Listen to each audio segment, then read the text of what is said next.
Hey, what is going on, my Weiss Schwartzmeisters? This is Dean here today with Burn 1.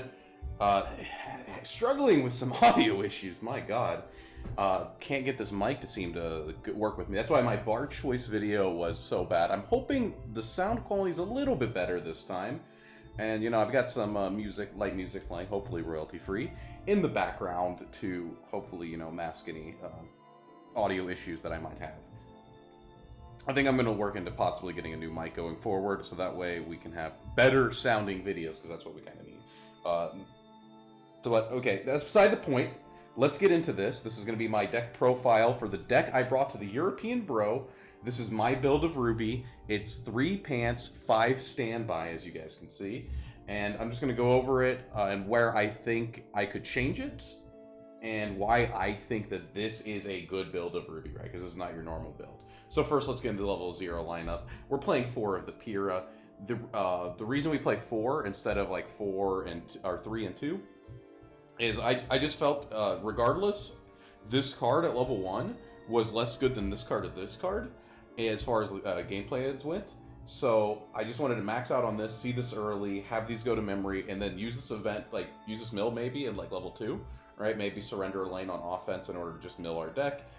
Hand fix, some kind of deck control.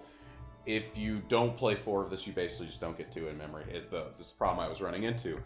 Now, do you even need 2 in memory? That's another question for another day, because this finisher sucks. We play 4 Neon Cat because you want to see this going first, you want to see this going second. It's your best plus first or second. It's just generally oppressive, and as long as you have this in your deck, I think it's good. If people are playing around it a lot, it does kind of suck, and it's like actually kind of terrible with this card, right? Because your opponent's going to give it to you. But I think we have some plans to make that better. 3 Lee Ren, he's just your Ricky of choice because he helps color fix for blue, which we play a light splash of. We don't have a ton of blue in this deck, right? You can tell just by looking at it. And it also is very selective as far as plussing because it can go even at level 2 and 3. It's able to grab you key pieces of your deck that you may run at low counts. Like maybe you need this card. Lee Ren can always get it for you, while a traditional Amber Ricky, Amber Fallen Maiden cannot. 2 James, he's actually just insane. Good hand fix, grabs you what you need, possibly draws a climax, makes your brainstorm for 5 or 6, possibly helps with this, knowing like if you do want to attack in an open lane first to maybe clear one of these off the top. Multiple use cases with him as far as like what you can do. And then we play a little suite of one-ofs. One of this brainstorm, this is the draw brainstorm from the TD. One of the salvage brainstorm, I went with a 1-1 split because I didn't actually want to play this brainstorm as a 2-of here, but I wasn't fully committed to play this as a 2-of yet. After Bro, I can tell you I think I want to play this as a 2-of. The reason is Hand Encore to middle is very versatile versus the 500 power from this is actually not very worth it. And we get the selection from this brainstorm later on anyway, so this is more of like a mill extra cards for free, and the Hand Encore. While this card it doesn't really do much for us. One of the Zwei, I use him just to have extra mill access, possibly grave access if we need it. And I just played him because I like him. Like he's a hype dog, but overall I think this card is not really worth the slot. It doesn't really do much for the deck. And then a 1-of Climax Swapper, it's good because it does help us sometimes at level 1, and then it can also help us at level 3 with, you know, just being able to pivot into different lines of play. The backbone of the deck now we're getting into is at the level 1. This Weiss is insane in the current English meta. She is a 6k and she has the top check 3, right? So the idea with her is that you fish for pants and standby triggers in order to develop your board, so you're able to stack a standby to bring out the rabbit, to then bring the Weiss up to 7k base. 107k is very good. Currently in the meta into both Kaguya and Slime. 8-choice Slime cannot scale a 7k. I believe they swing in at 6.5. Standby Slime swings at a 5.5 and can only swing at 6.5 or 7.5 in a single lane, which is why we play a 2k counter in order to protect the Weiss. And something like Kaguya will be able to single power pump to 7.5, so if they do that, that is a little bit more annoying. You might have to have 2 of these out. Because they can maybe power pump 2 lanes, but then, you know, you counter over 1, and then you force them to lose another. So It is very annoying for decks to deal with these power lines, and usually if you have multiples out behind this, it becomes nearly impossible for your opponent to win more than one lane, especially behind a counter. At least currently in the English meta, and then also because she lets you stack your trigger in a matchup against something like 8 Standby Dow, right? They only swing in at 8-5 on offense, possibly, right? Because they bounce back and they give the 7-5 an extra 1,000, and then like it'll take a turn or two for the 2-2 to develop, which is where this guy comes in. We'll talk about him later. This thing will allow you to side attack them and then present counter on defense, which may force them to side attack you or possibly lose that lane. So overall, super solid card as far as like how it plays into the matchups. And then it also, because of its high power line, will help play into the Pyrrha turns, which we'll talk about too. 2K counter, because as I said, this is a very board fake focused deck. We're trying to utilize high value, like, low resource investment, high power cards. So 2K counters are definitely really good in this. Nolan, he is a bottom deck bomb, which is currently good in the English meta. There's a lot of 1-0s running around. Things like Slime. Kaguya, they try to use 1-0s to then have like bigger boys on board, like maybe like a 2-2 in the back row, or like Dow. Well, Dow doesn't have 1-0s, right? But like, you know what I mean. And he can stun a card on your opponent's board on play. What's good about this is in the Dow matchup, you're able to stun the Adachi so that it's not able to move and deal with your board. So you can deal with their 2-2s possibly with like a Pyrrha, and basically like lock their board for a turn. In something like Slime, you're able to stun a Geld and then present things like himself in front of cards, so that the Rimarus, like they'll have to sack the Geld and then pay 3 Encore, and then their Rimaru will still die, right? So it's a pretty good card. It's just very annoying for your opponent to deal with overall, and being able to lock down cards for a turn can really hurt standby decks if they do not already have their board developed in the front row. Or it might be able to protect something like this when you stun a 2-2 in like a side lane, and then you just present this in the other lane, so then that way they can't move the 2-2 over to kill this. Just super solid card. This is like the worst card. This is like another one of the bad cards in the deck, right? It's just, it was here because I wanted this in memory and I wanted to guarantee it. The draw drop is not really as useful as I thought it would be, and the effect to send this to memory is also not useful. I could cut this for any other card in the deck and it'd be fine. Another card I'm very torn about. This is Jean. He's a level assist. The problem is he doesn't really give much power to this, and then he's a global 500 to this card, and he gives this card Hand Encore. What I would much rather have is like an extra one of these to give this thing Hand Encore in the middle, and then develop my board from there. He does present relevant power lines against something like Kaguya, against something like the Shirogane.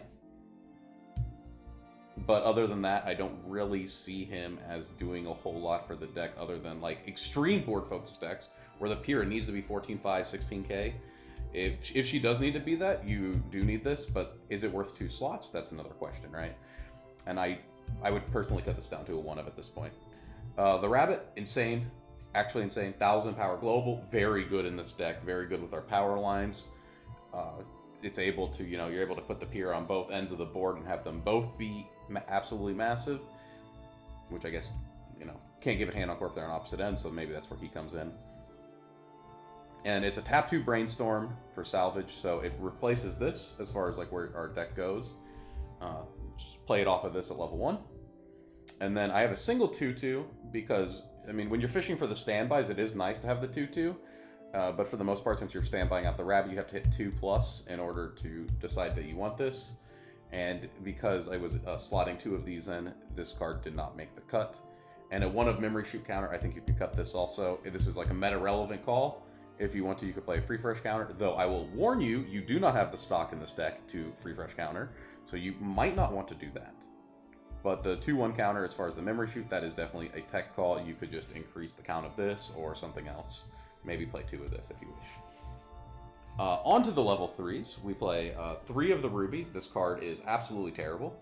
It has a Climax combo that you never really want to play. It's basically an 11k healer, and that's about it, right? Like, you could just play 3 of this and 2 of this if you want. This card is only here for being red, having a Climax combo that might do something, but in like 15 games with this deck, I have not once ever needed or wanted to use this card, so it is what it is. 3 Pyrrha, this is probably the strongest thing about the deck. It is a global 15 as long as it's in the front row, and it has shuffle back X, where X is the number of cards on your board when it is played via the standby. You just pay to untap it, shuffle cards back in.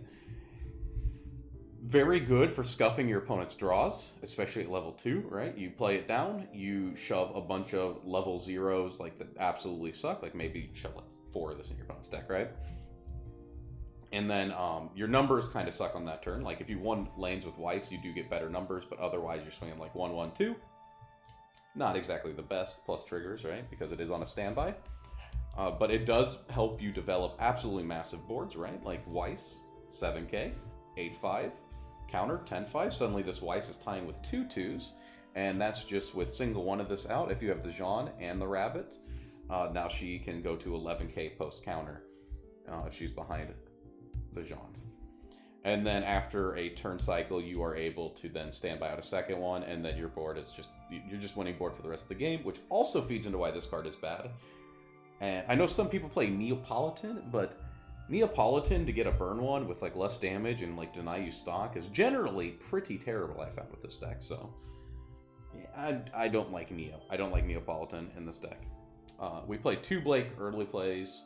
This is just to kind of feed into our board. It's really nice when the Weiss manages to set us up for a level 2 like refresh, and then we're able to stock heal and then play this down, because then the Blake is absolutely massive, right? We're looking at 12k, 13.5 off of just these 2. And if you have this in the back row, you're looking at another 1500. You're looking at 15k Blake. That is very massive and very difficult for a lot of decks to deal with. If you're able to stun a Kaguya like 1/1, and you're able to put this in the side lane, even a Shirogane can't scale this. And then we have our little level 3 finishing package. This RWBY has on play salvage, and at end of attack, pay 2, ditch 2, burn 2, and this is the Weiss TD restander. By playing a package of 1 and 1, you're able to hold this card as the only card you need to hold for level 3, and then you're able to grab the Weiss out of grave at any point of the game, or not at any point, but at level 3, right? And then off of 4 stock, 2 to play this, 2 to play this, you attack with the open lane first, the other lane first, and then you attack with the Weiss. You now have 2 stock. You pay 2, ditch 2, you restand, you attack again, you attack with this, you have 2 stock again. So off of 4 stock, you can get 5 attacks on any board state.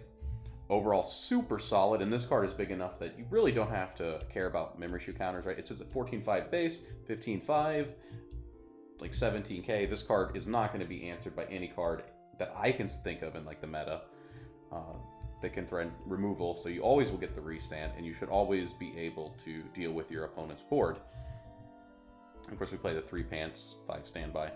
I almost wonder if you can go to 4 pants, 4 standby, but I do like to fish for the standby triggers in the later game. And if this ever does come up, I do like to have 2.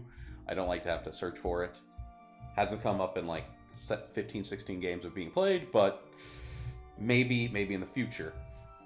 Is this deck the best RWBY deck? I don't think so. I actually don't. Is it really good in English meta right now? I do think that is true. Going forward, once we start getting Mushoku, I'm told that this card is less good than Rushia. I don't actually know their names. I don't pay attention to Hololive characters. And I'm told that like Mushoku is also like a really bad matchup, because this Weiss just cannot hold board against the onslaught of 1/1s that 8 standby Mushoku does. That normally, if you're playing 8 gate, you're able to crack their board with your super high power level 1/0 combo. While this combo, it's much smaller. This combo also probably is not as good into the standard 8 gate RWBY as well. If you see a lot of that, this combo probably is not holding board due to the high power lines that you do have to fend off. But if you're not flooded with that, and you're still flooded with Dal and Slime, this is a good meta choice, I believe. So yeah, that was my deck that I brought to Bro. This is a different build, so I really wanted to show it off, but I didn't want to show it off before Pro for reasons. And hopefully you guys like it. Maybe it gives you guys a different idea about like how to build a deck, and maybe like something else you can do with RWBY other than like the 8 gates or the bar choices, right? Until next time though, this is Dean signing out.